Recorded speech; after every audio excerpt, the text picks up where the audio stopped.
Hello everyone, আসসালামু আলাইকুম। সবাই কেমন আছেন? আশা করি ভালো আছেন। তো আমাদের জমিতে এবার বাজে কৃষি করেছি। তো এই যে টমেটো, বেগুন করেছি, এর পাশাপাশি লাউ বুনেছি। তো টমেটো সাইজ অনেকটা বড়। তো আমরা এখানে বিক্রি করে লেছি, এখন রোদে গাছ মরে যেতেছে। তো এর মাঝখানে ওই যে ছোট ছোট বেগুন গাছ লাগানো হয়েছে। তো বেগুন অনেক হয়। তো আজকে এখান থেকে তুলে ফেলছি। তো আমাদের ওই বাড়ির কিছু মহিলারা আসছিল বেগুনের জন্য, তো ওদেরকে দিলাম তুলে।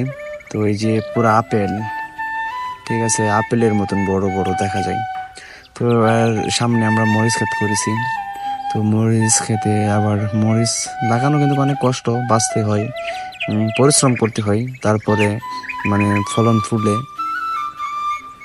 তো ফলন অনেক ভালোই হয়েছে আমাদের মরিচ, কিন্তু মাশাল্লাহ অনেকই হয়েছে।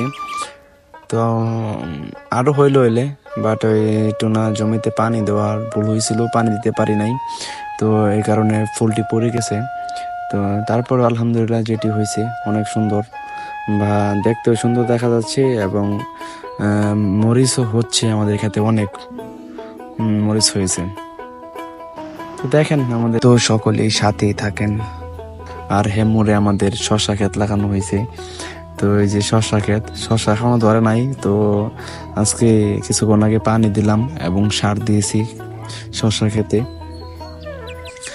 তো দেখেন, আরো অনেক কিছু দেখাবো আমাদের। এখানে আবার আম গাছ আছে, আম গাছে আম ধরে নাই, এবার আম কম ধরেছে।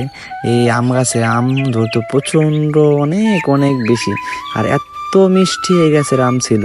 তো এইবার কিন্তু আম খুবই কম আমাদের কাছে। তারপরও হয়েছে যেটি আলহামদুলিল্লাহ, যদি টিকে থাকে তাহলে আলহামদুলিল্লাহ, যদি এটুকু হয়। আর এইখানে আজকে কুবাইয়া ঠিকঠাক করে রাখছি, ধনিয়া পাতা লাগাবো। তো ধনিয়া পাতা দিয়ে তো ইফতারি খোলা যায়। আর এই যে এখানে মিষ্টি কুমড়া লাগানো হয়েছে, মিষ্টি কুমড়া হয় না এখনো। আর এই যে আমাদের সিম গাছ, তো সিম গাছে কিন্তু প্রচন্ড সিম হয়েছিল। তো এখান থেকে সিম আমরা খাইতেছি অনেক দিন ধরে, প্রায় 1-1.5 মাস হয়ে গেছে খাইতেছি।